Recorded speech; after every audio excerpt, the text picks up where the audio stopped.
네, 오늘 코스피가 3,000포인트가 깨졌습니다. 그래서 긴급 시장 점검 시간으로 임순재 대표 전화 연결해 보겠습니다. 대표님 안녕하십니까? 네, 안녕하십니까? 네, 앞에서도 지금 저희가 화면으로 보여드렸다시피 3,000포인트 오전장에 붕괴가 됐습니다. 많은 분들이 좀 충격이 휩싸이셨을 것 같은데요. 3,000포인트 깨진 이유, 원인 뭐라고 보시나요? 네, 일단 지금 상황에서 이제 대외 악재에서 이제 불거진 실물 경기 둔화 우려감 때문에 하락한 거 아닌가라는 생각이 들고 있습니다. 대외 악재라는 건 지난 추석 이전서부터 이제 계속 나왔었던 그런 내용인데요. 크게 한 네 가지 정도 이제 볼 수가 있습니다. 하나는 이제 미국의 이제 연방 부채 한도 연장 협상이 이제 상당히 좀 난항을 겪고 있다라는 거고요. 2011년도에 연방 부채 한도 연장 관련돼서 타결이 지연이 된 적이 한 번 있습니다. 이를 통해서 당시에 이제 미국 국가 신용 등급을 하락이 됐는데요. 이런 신용 등급 하락 때문에 코스피 같은 경우 한 달 동안 21%가 빠진 그런 전례가 있습니다. 그렇기 때문에 사람들이 조금 걱정을 하고 있다라는 거고요. 또 하나가 이제 헝다 관련된 이슈입니다. 헝다 관련 이슈는 이미 많이 들으셨을 텐데, 일단 오늘 같은 경우 얘기 나왔던 건 이제 계열사인 전보포춘 엔터프라이즈가 10월 4일 날 만기가 되는 달러 채권을 상환을 못했다라는 거고요. 이런 상환을 못했기 때문에 헝다가 관련돼서 보증을 섰기 때문에 관련된 걸 이제 물어줘야 되는데 못한다라는 또 그런 얘기가 나왔고요. 또 하나 이제 다른 부동산 기업인 이제 환양년 홀딩스라는 회사에서 달러 채권을 만기 상환해야 되는데 지금 상환이 지금 일부가 미상환으로 나왔습니다. 그러다 보니까 이제 헝다 관련된 불확실성이 계속 이제 존재를 한다라고 보시면 될 것 같고요. 또 하나가 이제 중국, 인도의 이제 전력난에 따른 이제 제조업 공급망이 상당히 좀 위축되는 거 아니냐라는 그런 이제 그 얘기가 나오고 있습니다. 특히 이제 중국이나 인도 같은 경우는 이제 발전 중에서 석탄 발전소 비중이 60%, 70% 정도 됩니다. 상당히 많은 거죠. 그런데 이에 비해서 지금 최근에 그 발전용 그 석탄 재고량이 급감을 해서 지금 인도 같은 경우는 한 일주일 정도도 안 남았다라고 얘기를 하고 있고요. 중국 같은 경우도 2주일 정도 남았다라고 얘기를 하고 있습니다. 그만큼 이제 이런 그 전력난이 지속이 된다라고 하게 되면 특히 이제 공장들이 많이 위치해 있는 중국이나 인도에서 생산량이 줄게 되고요. 이 줄게 되면 관련된 이제 글로벌적으로 해서 공급이 상당히 딸리는 거 아니냐라는 얘기를 볼 수 있습니다. 또 하나 이제 마지막으로 볼 수 있는 게 이제 인플레이션 우려감입니다.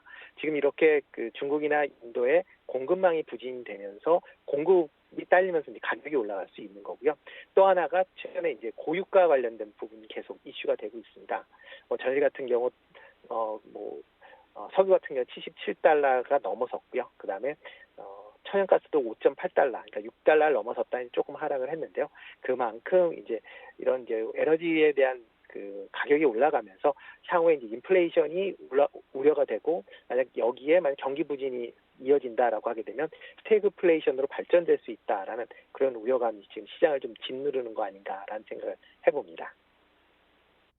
네, 계속 이야기를 듣고 있습니다. 미국의 부채 한도 협상이 난항을 겪고 있고 중국의 전력난 그리고 헝다그룹에 대한 문제 이런 것들이 합쳐지면서 또 글로벌 경기 둔화, 인플레이션과 함께 올 수 있는 스태그플레이션까지 우려를 말씀해 주셨습니다.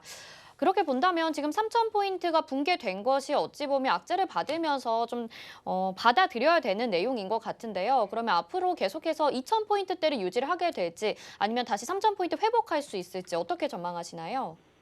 네, 지금 상황에서는 일단 2,000포인트대의 전후에 2,900포인트 전대에서 좀 머물러 있지 않을까라는 생각을 해보고 있습니다. 일단 물론 중장기적으로는 3,000포인트 다시 올라갈 수 있을 거다라는 생각이 들지만요. 일단 중국 관련된 이슈가 이제 해소될 때까지는 조금은 조정 장세가 좀 이어지지 않을까라는 생각을 해보고 있습니다. 특히 이제 중국의 전력난 관련된 이슈가 어느 정도 해소가 돼야 된다라고 보여지는데요. 그게 쉽게 해소가 되지 않을 것 같다라는 게 이제 일반적인 시장 분위기입니다.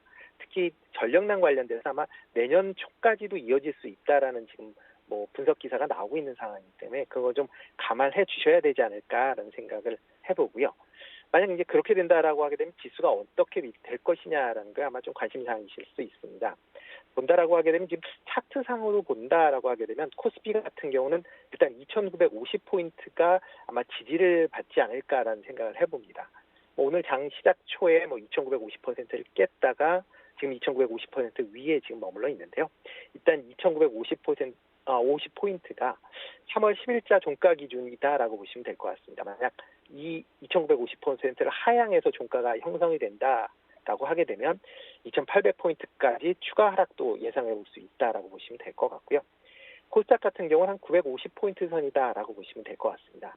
종가 기준으로 만약 950포인트를 하향 이탈한다라고 하게 되면 900포인트대도 일단 뭐 900포인트대까지도 하락이 이제 불가피할 거니까 그거에 대비하시는 그런 투자 전략이 필요하지 않을까 싶습니다. 네, 코스피는 2,800포인트, 코스닥은 900포인트까지는 하방으로 좀 열려 있는 상황 계속해서 유심히 지켜봐야 될 것 같습니다. 또 이런 가운데 에너지 관련주들은 상승을 하고 있습니다. 국제유가 상승이 또 배경이 될 것 같은데 자세한 이 내용 좀 짚어주시죠. 네, 맞습니다. 그 에너지 가격이 최근에 강한 상승세를 좀 보이고 있습니다. 뭐 전일자를 본다라고 하게 되면 WTI가 유가가 1배럴당 77달러를 넘어가는, 그러니까 7년 만에 최고치를 기록하는 이제 그런 모습을 좀 보이고 있습니다. 뭐 브렌트유 같은 경우는 80달러를 넘어가는 그런 강세를 지금 연출을 하고 있고요. 이런 와중에 지금 오펙 플러스 회의가 어제 있었는데요. 일단 현재 생산량을 유지하겠다라는 그런 얘기를 하고 있습니다. 그만큼 원유 수요는, 그러니까 경기 회복 때문에 원유 수요는 증가하는 그런 모습을 보이는데 공급 증가는 상당히 제한적일 수밖에 없는 그런 상황이고요. 그런 상황이다 보니까 일단 유가는 뭐 수요와 공급에 맞춰서 강한 상승세를 보이고 있다라고 보시면 될 것 같습니다. 또 하나가 이제 중국, 유럽 등의 이제 전력난이 심화가 되면서 천연가스 등 이제 상대적인 청정 에너지에 대한 그 쏠림 현상이 이제 일어나고 있습니다. 그러다 보니까 천연가스 가격이 상당히 강한 그런 모습들을 보이고 있고요. 뭐 전일자 같은 경우는 5.82달러로 이제 마감을 했습니다. 그러니까 최근에 계속 이제 5달러 후반대에서 6달러대를 계속 오르락 내리는 그런 강세가 좀 이어지고 있는데요. 아마 이런 강세는 올 겨울 내내 좀 이루어지지 않을까라는 생각을 해보고 있습니다. 네, 인플레이션과 또 금리 상승에 대한 이슈가 남아있는 지금 시장 상황에서 에너지주들의 그런 강세는 앞으로 계속 좀 이어질 것 같은데요. 이 부분은 어떻게 보시나요? 네, 맞습니다. 지금 에너지 같은 경우는 수요 공급이 일단 미스매칭이 지금 되고 있다라고 보시면 될 것 같고요. 특히 이제 북반구의 겨울철 난방용 에너지가 이제 본격적으로 사용될 그런 시즌에 이제 도래를 했습니다. 그렇기 때문에 이런 에너지, 뭐 석유나 천연가스에 대한 가격 상승세는 뭐 좀 더 지속될 걸로 그렇게 예상이 되고 있고요. 특히 이제 코로나 백신 접종이 확대가 되면서 경기 재개가 또 이루어질 걸로 이제 예상이 되고 있습니다. 그렇게 된다라고 하게 되면 지금보다 더 많은 에너지 사용량이 있지 않을까라는 생각이 들고 있고요. 이렇게 이제 이런 문제 때문에 아마 그 올 겨울 동안은 에너지에 대한 이슈가 조금 더 있을 걸로 그렇게 예상이 되기 때문에 뭐 그런 관점에서 투자에 임하시는 게 어떨까라는 생각이 들고 있습니다. 다만 이제 급등세가 이렇게 뭐 세게 진행된다라고 하게 되면 오페 플러스에서 일단은 지금 현재 증산을 안 하는 걸로 돼 있긴 하지만 추가적으로 증산할 수 있는 그런 가능성은 언제든지 존재를 하고 있습니다. 그러니까 그런 점은 조금 유념하시면 좋을 것 같고요. 그러니까 그 유가가 아주 급등하지 않고 점진적인 상승세를 유지하겠다 그러면 에너지 관련주들은 좀 더 관심 있게 보실 필요가 있지 않을까 싶습니다.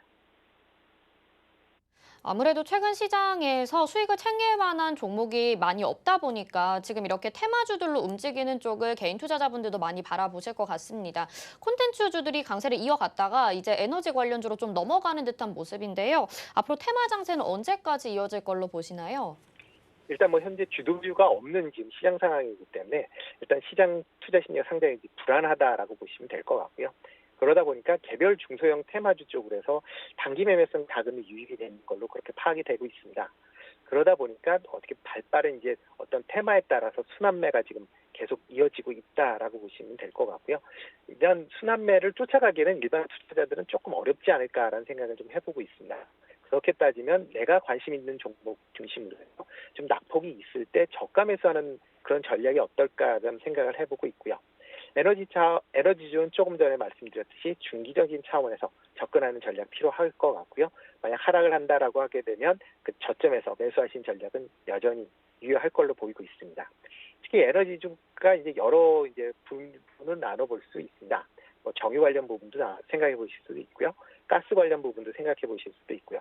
특히 이제 에너지 자원 개발 관련주도 조금 관심 있게 보실 필요가 있지 않을까라는 생각이 들고 있습니다.